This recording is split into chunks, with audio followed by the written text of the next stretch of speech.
itong ating pag-usapan sa bagang ito. And let's read together.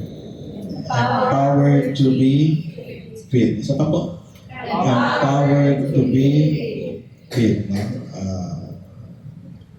Kung yung physical fitness mahalaga, no? Para meron kang malakas na immune system. Actually, nasubukan to nung nagkaroon ng COVID. Parang ano siya, no? Survival of the fittest. Pero karamihan mahina ang may mga condition na hindi maganda sa katawan ng mga naapektuhan ng COVID. At ang matindi ron, gagaling ka pero mag-iiwan siya ng, parang marka sa'yo, no? Parang humina na yung immune system mo. Okay. So mahalaga talaga na we are physically fit. Tama po ba? Mahalaga yan, mahalaga. Kaya bawal magpuyat. Sabi mo sa katabi mo, bawal magpuyat. Pero, mahalaga rin ang spiritual fitness, no, para sa ating overall well-being. Spiritual fitness is also important, no, para sa kabuuan nating kalusugan. Dito makita natin sa pag-aaralan natin that Paul gave emphasis, no, sa spiritual fitness, especially to Titus. Titus is also a young pastor para ma-confront niya yung mga false teachers in Crete. No? Ito is isang island na hindi maganda ang kultura. Kumbaga, nakapunta na kayo sa mga lugar na, di ba, parang magulo, ibang kultura talaga, magugulo mga tao.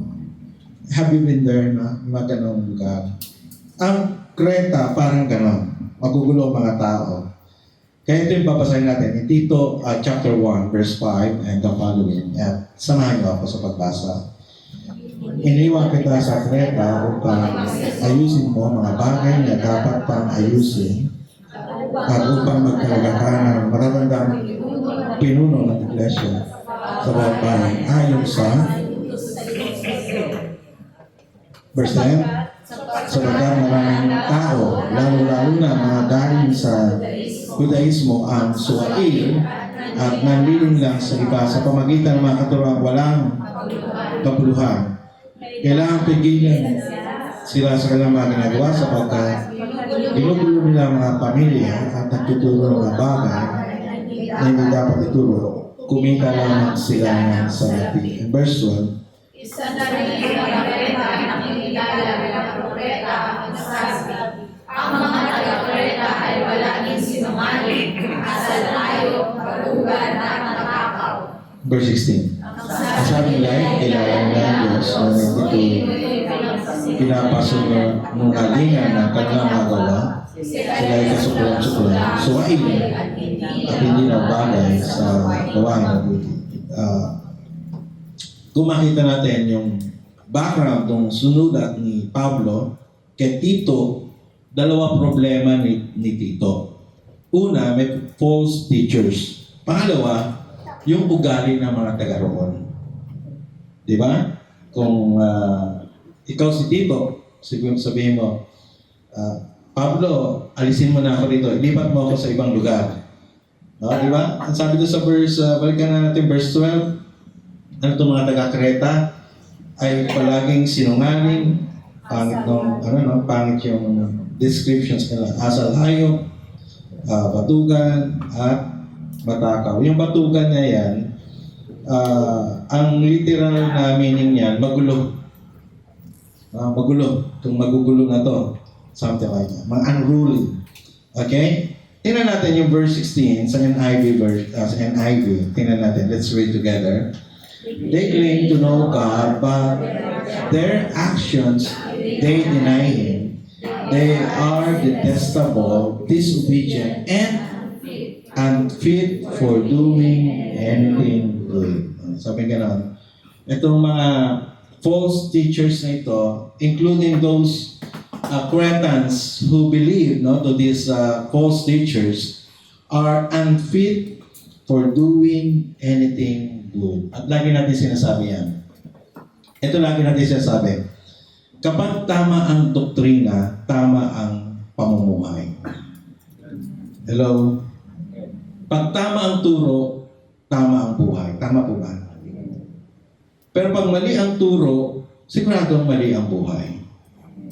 And this is the situation here in Crete.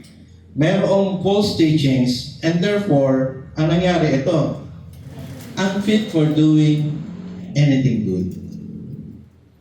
Hindi sila makagawa ng mabuti dahil ang tinatanggap nilang aral hindi tama. Amen? Pag mali ang aral mo, mali nandito, sabi nga ni Ken Blanchard, lahat na papasok dito, dadaloy dito. Lahat ng pinapanood mo, papasok sa puso mo, lalabas sa kamay mo. Practice, right?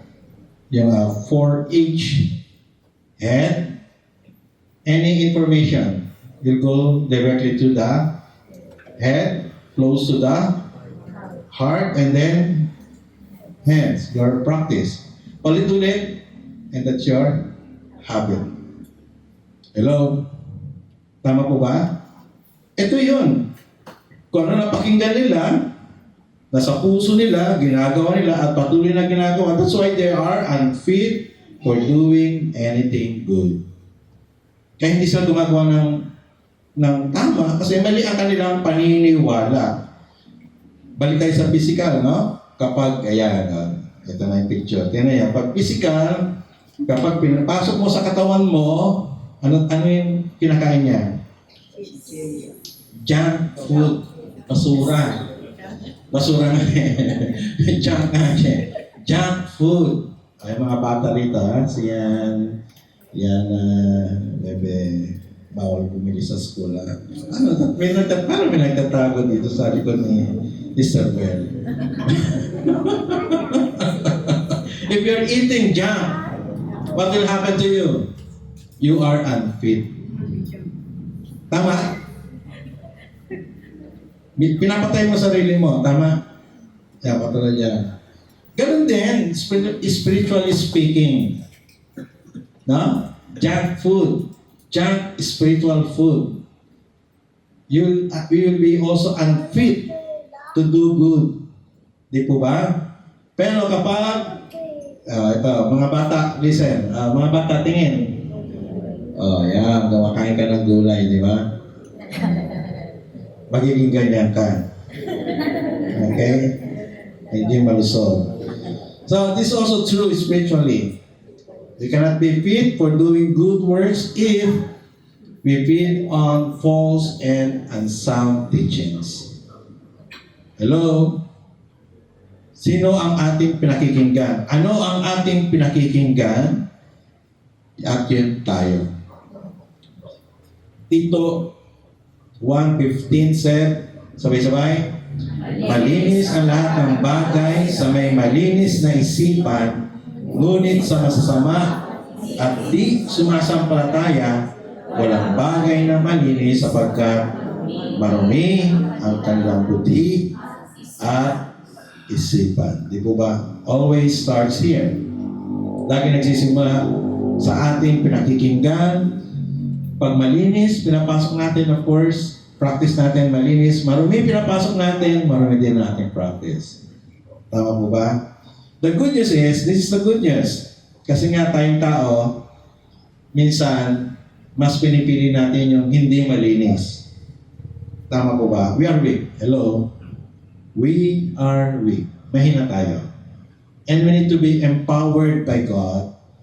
No? At yun ang good news. The good news is that believers are empowered by God to be fit for doing good works. Hindi tayo pinabayaan ng ating Panginoon. Hello? Kaya nga yung prayer ni Sister Joy kanina, hindi ka malayong Diyos. You are near to us. Malapit ka sa amin at may pakialam ka sa amin. Ayaw mo kami pabayaan. Gusto mo kami mamuhay ng naayon sa iyong kalooban. Kaya, basahin natin Tito 3:4, ito yung bilin ni Pablo Kaya dito, to be fit in doing good. Ito, basahin natin sabay-sabay.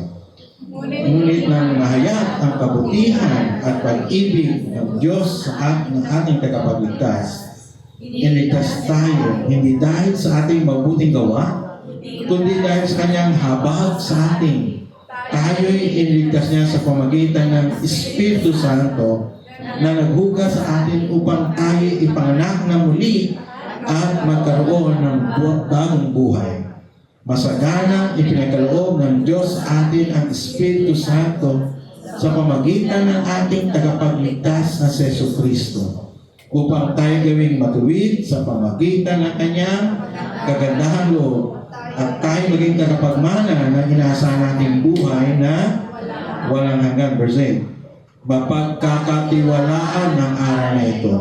Kaya ang nais ko'y buong tiyaga mo, ituro ito sa mga nananalig sa Diyos upang ilaan nila ang kanilang sarili sa paggawa ng mabuti na siyang karapat-dapat at kapakinabangan sa mga tao. So, ito yung bili ni Pablo. Dito sa bili nito, may dalawang bagay siyang nais nating matutunan. For always to be fit in doing good works. No? And spiritual fitness can be attained through two important blessings from God. Okay, ano tong dalawang blessing na ito? Okay, number one, the power of the gospel. Kapangyarihan ng mabuting balita. Tunay, may kapangyarihan ang mabuting balita. Sa Naik, no? Ito yung bago nating church sa Naik. At meron isa rin yung asawa ng person of peace. Talagang sa buong buhay niya, may edad na siya, sa buong buhay niya, wala siyang ginawa kundi mag-vision. Gumawa na lahat ng vision. Pero nung naibahagi sa kanya, di na kami nag-live testimony or share the gospel. Diretso kami sa OBS 1. OBS 1, siyempre, alam niyo, yung tao muna nakarinig ng salita ng Diyos, hindi pa ganun talaga, no? Ano pa siya, medyo lumala, ramdam mo na hindi pa welcome ang Word of God. OBS 2, OBS 3, OBS 4. Nakita ng asawa yung pagbabago sa kanya. Every day, ginagawa niya, kinukuha yung gitara niya, at nagpa-practice siya ng mga worship song. And one time, di ko alam kung lesson 5 namin yon. Akala ng wife niya, hindi na siya sasama. Mukhang hindi na sasama ating asawa ko sa Bible study. Pero pag uwi niya, kasi alas 6 kami, Monday ng 6 p.m. kami nag-BBS, nag-OBS. Alas 5 pa lang nandun ang asawa niya.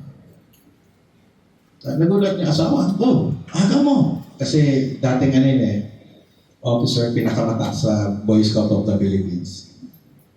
Dati siyang on the top. At umuwi siya maaga. Sabi niya sa akin, "Ano mo, Pastor, daming alak ko. Masasarap na alak." Pero ginawa ko, bumawi nila ako sa pulutan, hindi ako nag-alak kasi may Bible study tayo. Yun. Alam niyo, may kapangyarihan ang Ebanghelyo bumago ng buhay. Amen. Nagbabago ka ng desire. Hello? Hello? Nagbabago ka ng mithiin sa buhay. Yun yung nag-give up ng kanilang property. Parang ganito lang kalaki yung property nila na ginawa namin ngayong worship place. Ibang ebanghelyo. Napaka-makapangyarihan. Tito 3:4. Ito yung sabi. Sabay-sabay. Ngunit nang mahayag ang kabutihan at pag-ibig ng Diyos ng ating tagapagligtas. This is the gospel, right? The goodness and love of God, no? Through the Savior. Verse 8. Basahin natin sabay-sabay.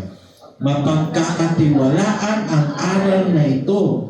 Kaya ang nais ko'y buong tiyaga mong ituro ito sa mga nananalig sa Diyos upang ilaan nila ang kanilang sarili sa paggawa ng mabuti na siyang karapat-dapat at kapakipakinabang sa mga tao. Sabi niya, trusted to.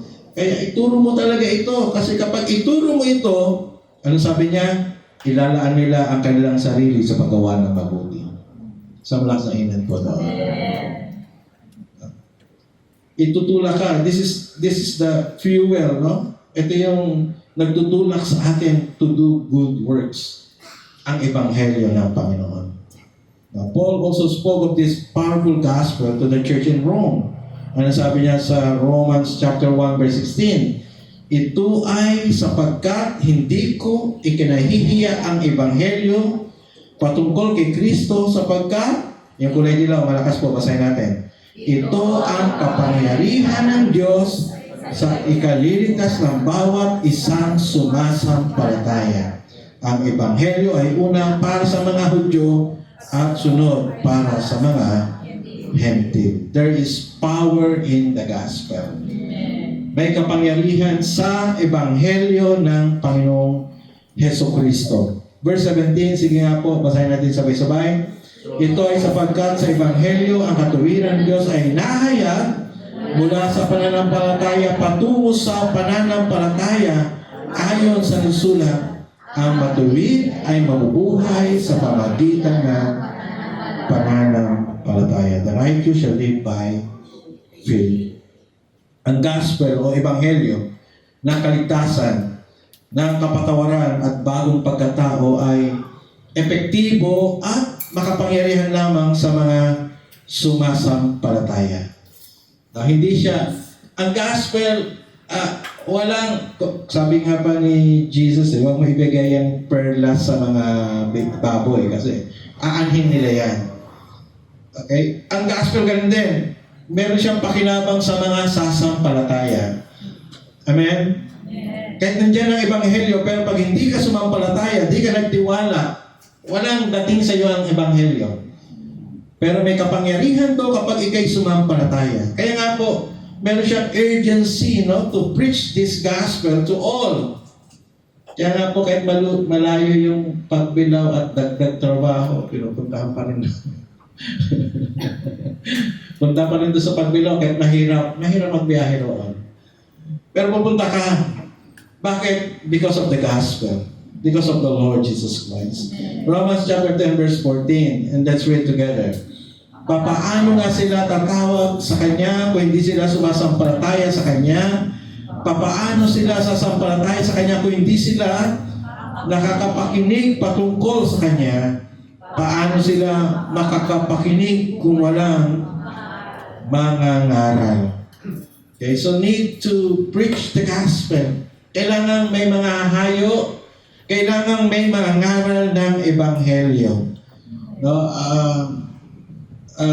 kailangan natin ibalik, no, yung ating urgency in sharing the gospel. Magbukas pa tayo ng marami pang outreach Bible studies. Okay? Ituloy na talaga yung training dito. No, yung disciple makers training para mas lalo pa maraming hahayo at mangaral ng mabuting balita. Okay? Kailangan maraming paraan, no? Maraming, di ba, nasubukan na natin yung, ewan ko kung alam niyo yung EE, no? Evangelism Explosion. Meron tayong 4 spiritual laws, okay? Yung maliit na tracts. Meron tayong 1 verse evangelism. Yung may nakikita kayo na parang card siya na pag biniligtad mo, life, death. Have you seen that? At marami pang methods. At sa iba-ibang context, ibinapahayag ang ebanghelyo, ang pagbabahagi ng ebanghelyo. Pero iisa lamang ang ebanghelyo. At ang ebanghelyo ito may kapangyarihan para sa kaligtasan at pagbabago ng buhay. Amen po ba? Amen. No? Kaya nga sabi ko nga, paano kung hindi natin nakilala si Jesus? Ano ang buhay natin? No, what is our life now? Kung hindi natin narinig ang ebanghelyo, di ba? Siguro si Sister Lynn naunawaan din niya, sila Sister Bell naunawaan niya, sila Brother Alex. Di mo narinig ang ebanghelyo, ano ako ngayon? Hello? Hindi perfecto buhay, pero mas mainam kaysa dati. Amen po ba? Tama po ba? Tama ba, Brother Glenn? Tama ba, Sister Ivy? Di ba? Anong buhay natin kung hindi natin nakilala si Jesus? Iba ang kapangyarihan ng Ebanghelyo. Iisa lang siya na kayang magligtas, kayang magbago ng buhay. Ang Ebanghelyo ito ay may mensahe na ang kaligtasan kay Kristo lamang, sa tawag natin sa Latin ay Solus Christus, at sa kagandahang loob lamang ng Diyos, sa Latin ay Sola Gratia, na matatanggap ng sino man sa pamagitan lamang ng pananampalataya, no? Sola fide. Oh. Kaya kung merong labis, may kulang, hindi totoong Ebanghelyo. Hello? Pag may labis, hindi totoo. Pag may kulang, hindi totoo. Okay? So, ang Ebanghelyo ay sa pananampalataya lamang, no? By faith. Because this is grace of God. We don't earn salvation. Because salvation is gift from God. Amen? Regalo sa Diyos. Regalo ng Diyos. Galatia 1:7. At basahin natin sabay-sabay. Ang totoo'y wala namang ibang ebanghelyo, subalit sinabi ko ito sapagkat may mga nanggugulo sa inyo at nagsisikap na baluktutin ang ebanghelyo ni Kristo. Verse 8. Subalit sino man ang mangaral ng ebanghelyong naiiba kaysa ipinangaral namin sa inyo, kami man ito o isang anghel mula sa langit, dapat siyang supain ng Diyos. Grabe, no? Grabe si Paul. Grabe si Paul na pangalagaan ng purong ebanghelyo. Di ba? Ako may narinig, halimbawa, yung mga naniningil ng pag nagpipreach, naniningil doon sa bus, ang kanilang turo sa ebanghelyo ganito. Sumampalataya kay Jesus at magpabautismo ka para ka maligtas. Mali po yun. Kasi sa kanila, pag sumampalataya at walang bautismo, hindi kumpleto ang kaligtasan. Mali po yun. Dahil sa pananampalataya ka lang maliligtas. Isang malakas ang amen. Amen. Pag sumampalataya ka, ikaw ay ligtas. Amen. Amen? Amen. Mga kapatid, maliligtas lamang sa pananampalataya. Amen. At yan ang purong ebanghelyo. Tanging ang totoong ebanghelyo ni Kristo lamang ang may kapangyarihang bumago ng buhay. At milyon-milyong tao na pwedeng magpatotoo nito. Ito ang binibigyan ng emphasis ni Paul kay Titus at sa mga believers sa Creta. May kapangyarihan ang ebanghelyo. If we have the gospel, then we are empowered to do good. Amen? Do you have the gospel? Tinanggap mo na ba sa Jesus sa buhay mo? Pag sinabing gospel, si Jesus mismo yan. Pag sinabing good news, and that is the Lord Jesus Christ. Amen? And if you have Jesus in your life, you are empowered. Tama po ba? Yung mga Brad Toto. Nung nag-workout ka ba, nag-iinom ka? May supplement ka? Yung siniseryoso mo? Oo. Parang gano'n. Gusto maging fit, mag-supplement. Pero yung gospel, hindi lang siya supplement. Talagang kapangyarihan siya para sa iyo. Amen po ba? Pero hindi maganda yan. Kasi sinangkin. Pero yung spiritually speaking, if you have the gospel, you have the power to do good. Number two, another empowerment from the Lord. Sabay-sabay. Power of the Holy Spirit. Wow. Hindi lang ebanghelyo, kundi maging ang Espiritu Santo. Ang ebanghelyo mabisang instrumento ng banal na Espiritu upang maihayag ang kanyang kapangyarihan na bumago ng buhay. Very mysterious. Napaka-misteryoso. Kasi ilang taon na ako nun? 13 anyos. 13 years old. Karaniwang mga kabataan lang, palamura, palaaway, no? Magulong bata, nag-iinom, nagmamariwana naman noon eh. Nagtatanim ako ng sarili kong mariwana. Pero, nung tanggap ko ang Panginoon sa Kristo, natanggap ko ang Ebanghelyo. So mysterious. Bakit nawalan ng gana sa mga bagay na yun? Wala nag-utos sa akin. No one asked me na, oh, Ferdy, huwag ka na magsigarilyo. Ferdy, huwag ka na mag-inom. Ferdy, huwag ka na may pag-aaway. Ferdy, huwag ka na magmura. Bigla na lang, oops. Hindi na yun ang gusto ko. Hello? Why? Because there's the Holy Spirit working in us as we receive the gospel. Verse 5, ito ang sabi doon kay Tito. Tito 1:5. Let's read together.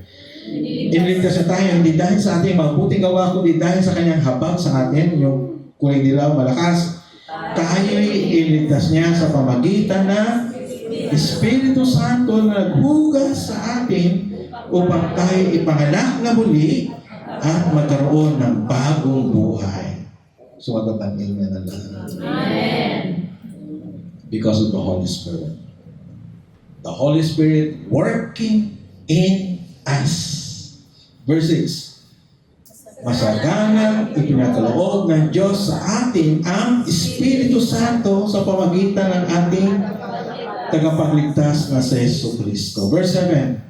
Upang tayo gawing matuwid sa pamagitan ng kanyang kagandahang loob at tayo maging tagapagmana ng inaasahan nating buhay na walang hanggan. Yung verse 7, upang tayo gawing matuwid. Amen. We have the Holy Spirit for us to have a righteous life. Ang magandang inaalok ng Ebanghelyo ay hindi lamang ang natapos ng ginawa ni Jesus. No? Hindi lang sa kamatayan sa krus at muling pagkabuhay. Hindi lang siya natapos. Isa pang magandang alok ng Ebanghelyo ay ang kasalukuyan at hinaharap na mapagpalayang gawa ng banal na Espiritu. Amen? Ang alok ng Ebanghelyo, hindi lang yung nagawa na, kundi yung patuloy niyang ginagawa sa buhay natin. Good news is not just a story from the past. Good news is our everyday life. Amen. Amen po. May pabor ang Diyos sa atin na sumasampalataya sa Kanya. Para sa mga tunay na mananampalataya, the Holy Spirit is not only God with us, but also the powerful presence of God in us. Makapangyarihang presensya ng Diyos sa atin. Nais ba nating matanggap ang magandang regalong ito ng Ebanghelyo sa mga hindi pa sumasampalataya? Kailangan natin sumampalataya. Dahil ang tunay na pananampalataya ay may kalakip na pagsisisi o repentance. Marahil ay natatakot si Tito, no, sa mga taga-Kreta at doon sa mga bulaang guro ng mga Hudyo. Takot siya. Kaya si Pablo sumulat, no? This is a letter of encouragement to Titus. Now, through his letter, Paul encouraged Titus that true believers are empowered by God's word, no, the gospel, and God's Spirit, His presence. Ay, huwag kang matakot, Tito. Masasama man ugali ng mga tao dyan. Meron ka mang kalabang mga false teachers. You have the gospel and you have the Holy Spirit in you. Kaya ang mga totoong believers are fit to do good works. Amen. We are fit. Why? Because we have the gospel and we have the Holy Spirit. Titus 3:14, and let's read together. Dapat matutuhan ng ating mga kapatid na iukol ang kanilang sarili sa paggawa ng mabuti upang makatulong sila sa mga pangangailangan at maging kapatid-pakinabang. Tayo natin ngayon. At muli natin basahin itong talaman ito. Let's read again. Dapat matutuhan ng ating mga kapatid na iukol ang kanilang sarili sa paggawa ng mabuti upang makatulong sila sa mga pangangailangan at maging kapatid-pakinabang. Sabi ni Titus, sabi niya, at the end, as I close, as I conclude, sabi ni Paul to Titus, huwag na sila mag-alala. Focus na lang sila sa paggawa ng mabuti. Why? Because we have the gospel. We have the Holy Spirit. We are empowered by God. Hindi niya tayo pinabayaan. Yes, totoo, may mga pagsubok. Totoo, may mga temptation. Totoo, hindi smooth sailing. Hindi smooth ang journey. But don't you worry. You have God in you. May pinabaon siya sa atin, ang Ebanghelyo. Kasama natin siya because we have the Holy Spirit. And because of that, we are fit to do good works. Para sa pakinabang ng iba. Manalangin tayo sa Panginoon. Panginoon, maraming salamat po sa malam ito. Pinalalahanan mo kami. Di ka malayo sa amin. Kasama ka namin. Dumadaan kami sa mga pagsubok. Dumadaan sa problema.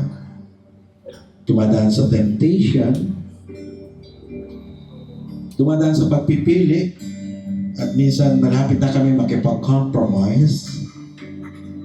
Salamat po dahil mayroong enlightenment through your word, through the gospel.